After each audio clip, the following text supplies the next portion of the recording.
Maybe still you have to do it alone. 2, 1, you guys are live. Boom, thanks. Listen, the series is amazing. The response is amazing. It is DUI results with attorney Robert J. Schefter, attorney at law, and the Shane Train. Did I say it right? You got it. I'm not going to shake your hand though today. No. I know it's my a hand sore, yeah.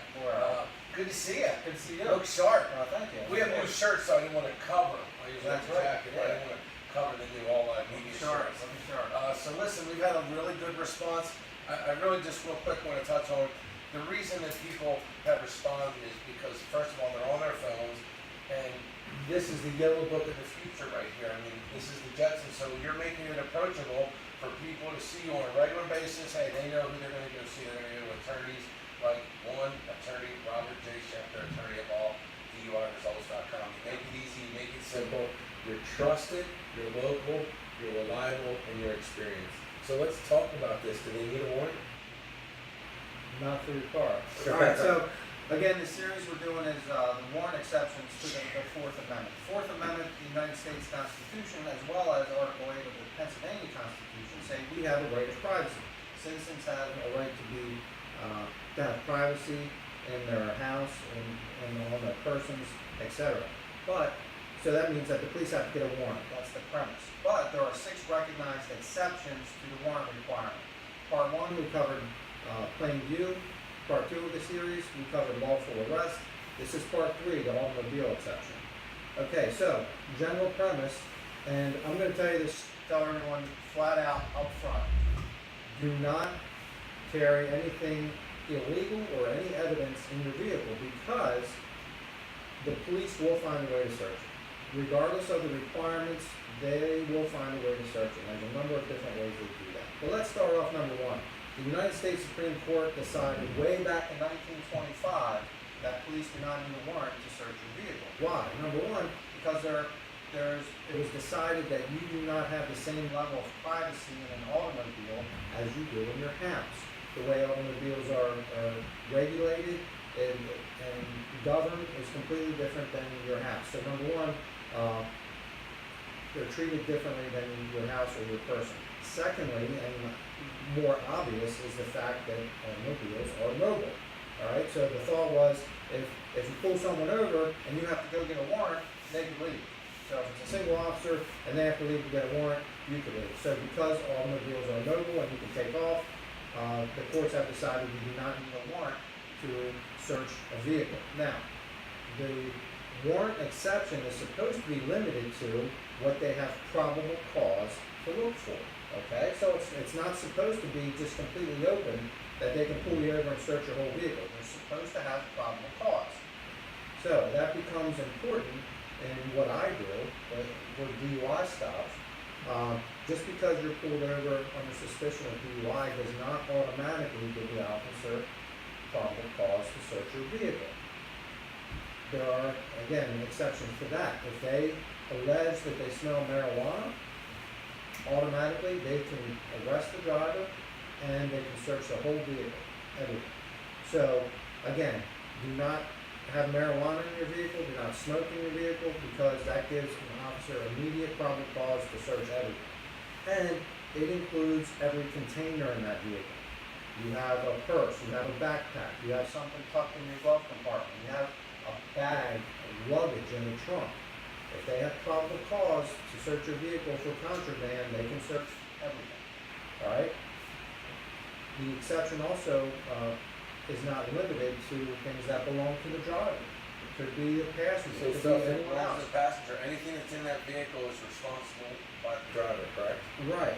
So, well, I mean, we can do some challenges there ultimately. Say, for example, if they search a piece of luggage in the trunk, and I'm the driver, but it has someone else's name on it, and I say, hey, that's not mine, and we can show that it's not yours, then you can't reasonably be held liable for that unless there's something inside that luggage that connects it to you. So it gets a little fact specific, but you just need to know that, again, the likelihood is the officer's going to find a way to search the vehicle, to search pretty much anything in it, is the bottom line. So again, the probable cause is supposed to be limited to what they have probable cause to search. One example would be if they pull your vehicle over because you're suspected of smuggling immigrants into the country, okay? So they're looking for people. So if they search your vehicle, they shouldn't be able to look in the glove compartment if they're looking for a person, right? Yep. So the officer wouldn't have probable cause. If the probable cause is that you're smuggling illegal immigrants in, they shouldn't be able to look in the glove compartment. However, another exception may apply. The officer may say, for officer safety, I'm going to look in the glove compartment and make sure there's no guns. That sort of thing. So other exceptions may apply, and they probably will. So again, the bottom line is, you really don't have a reasonable expectation of privacy in your vehicle. So just be prepared that your vehicle will be searched if you're pulled over and there's probable cause for anything. Now, if you're pulled over for speeding, okay, pulled over for speeding, no suspicion of marijuana or DUI or anything like that, the officer doesn't have probable cause at all. Yeah, I was gonna say, I got pulled over on video and they were like, Yeah. boom, boom, quick. Yeah, and this gets into another exception that we're going to cover, which is consent, and that's huge. And an officer who pulls you over for speeding may ask you, do you have anything illegal in the vehicle? Number one, you don't have to answer that question. But if you do, you don't have to answer it.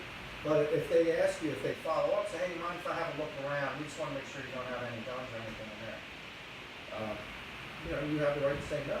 And at that point, if they don't have probable cause, they're going to be hard pressed to get a warrant. So, again, we'll cover consent in another episode, but you need to know that the automobile exception to the warrant requirement is very vast. Meaning they likely will search your entire vehicle. And again, it's not limited to what you have, it could be a passenger, anything in the vehicle. And really, cases have developed to show now that the vehicle could be completely in police custody. There's a United States Supreme Court case that says they had a vehicle, they impounded it, and they had it for 3 days, and then searched it without a warrant. Okay, so there's plenty of time to get a warrant. There's no exigency, meaning the automobile isn't going to take off. There's no driver in it. You have possession of it. Why not get a warrant? You know what the United States Supreme Court said? You don't need a warrant for that. Because of the automobile exception has been carved out. And they said, we're basically not going to then decide whether the vehicle could have left or not. We're just going to say the automobile exception applies, and they do not have to show exigency. They do not have to show that the vehicle could have been taken away. Now, states can be more restrictive. Different states can say, oh, you know what, we're going to protect our citizens more. But generally, that's the ruling of the Supreme Court. And just more recently, in 2017, the United States Supreme Court said that it applies, the automobile exception applies to rental vehicles too. So you have no privacy right there. It doesn't even have to be in your name. If you're stopped and have probable cause, they can search the vehicle. It applies to motorhomes, it applies to boats, it applies to trailers. So really, anything mobile, you do not expect to have an expectation of privacy or anything in there. It's really the bottom line. Yeah. What if you're in a taxi or something like that? Well, And they get pulled over and you're in the back of the Uber? that's a great question. I would argue that, you do not have the right to search me. Yeah, I have no connection with the Uber driver. What if they say I want everyone's ID in the car? I'm just driving. Yeah, they can ask for identification for people. When I was younger, they used to not do that like this. Over time, as you watch stuff change, you never saw that. Actually, they would just deal with the driver, but things have changed, times have changed, and there's reasons for it. I mean, and a lot does have to do with people safety, but there's the rules and the laws, and that's why there's lawyers. Yeah. Because people think they know the law, but aren't lawyers, and that happens a lot. So, when it comes to this search, basically, it says don't carry anything in your car that's illegal because they're going to search your car and get pulled over. Right. Yeah, is that basically? Yeah, that's the basic. Obviously, that's the advice. Don't carry. You shouldn't carry anything illegal in your car anyway. But the reason that someone's going to call you is because they would have to follow certain protocols, certain rules, and that doesn't always happen. Sometimes people jump the gun. Sometimes people make assumptions, right? That's why you're here. Absolutely. Yeah. So, just because I'm saying don't do it, and the automobile exception is very wide and has developed that way, they have very limited rights. That doesn't mean you don't have any rights. So certainly we'll take a close look at it. And if there's a challenge to be made, we'll do it. Because every time I call, I gotta tell you, every time I'm like, listen, I just don't want to misrepresent myself. So I just get an attorney and we go in, I'm like, hey, here's what it is. And then they do it and I just shut up and let them do what they do. And that's that. Shut up and wear. But, yeah, but it's important for people to understand, I just don't want expansion, whatever it is, you know what I mean? And so, you don't want anything to expand and go deeper than it needs to go, or add to something, and I think that's one of the things you talk about, is make sure that everything's done respectfully and lawfully, Sure. to your knowledge, and you don't wanna do anything to upset the apple cart, but that's why you wanna turn you, to contact you. Right, absolutely. Right? To Yeah. mitigate the risk, mitigate the term, and make sure that it is what it is. Yeah, everyone has their role, and the police, their role is to find out if you have anything illegal, alright? And so they're gonna do what they're gonna do, and we say in every episode, you're not gonna challenge them out there. And then my role is to make sure that they're doing their job, we talked about that when we had the chief. It's like buying a house and doing it on your own and expecting all that to understand all that, right? You're gonna get a realtor, right? And when you go to settle, you're gonna get someone to settle it for you that knows all that. So with law, and I'm trying to get people to understand, that's why you do it. With insurance, you get an insurance person, you don't do it on your own. And that's why you do it, but understand that this will mitigate your risk. The investment is into yourself and your future. I mean, case after case, and maybe we can talk about maybe one case each time like we did today. I think that's great when you talk about that so people hear the cases, like with the search and when they changed it. I mean, it sounds like there's a lot of changes going on right now. Yeah, constantly a lot of changes. And especially with a lot of this marijuana stuff being new, that they've adjusted a lot. And with the DUIs, they've done a lot. I mean, it seems like there's been a lot of that. And with the opioid, right? This is all the stuff that you're dealing with. Yeah, law is constantly evolving. And as an insurance broker, I gotta tell you, now I have 2 clients that they prescribe Narcan to. And then one client said, listen, she said, I live on my own, I could never give it to myself if I was passed out. But she has a little prescription. Yeah. So, how do they get a hold of you?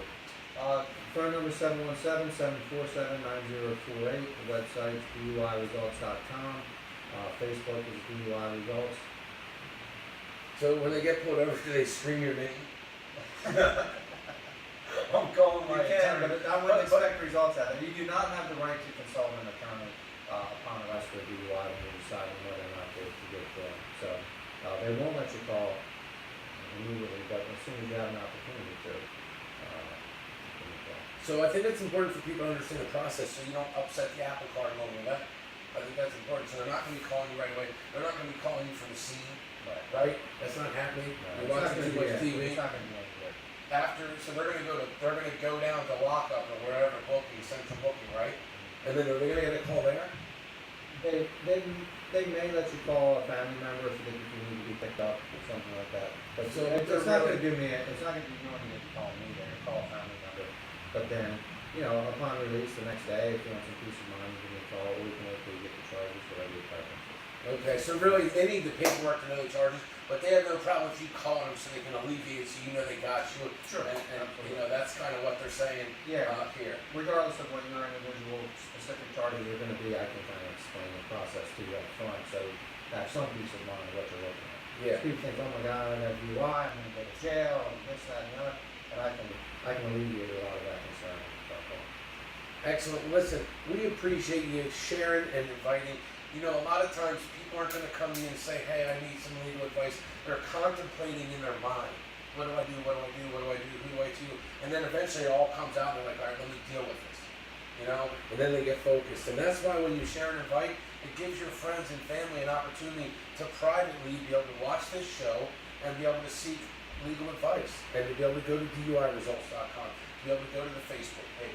Local, experienced, reliable, 105 Leader Heights Road, right here, 717-747-9048.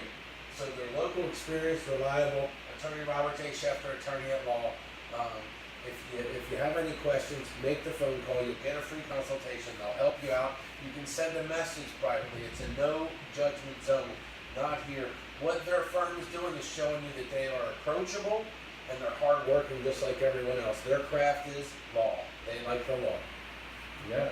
Appreciate you. Oh, I can't shake your hand. Good thing you didn't put your hand out. So he's not mad at me. He just turned his hand. So we appreciate you all. Thank you. Share and invite. Have a blessed day. DUIResults.com. Attorney Robert J. Schefter, attorney at law.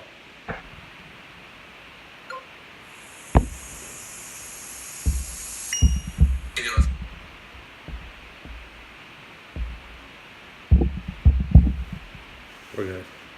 I just gotta see if my shirt's cool, that was a good show. Alright, so.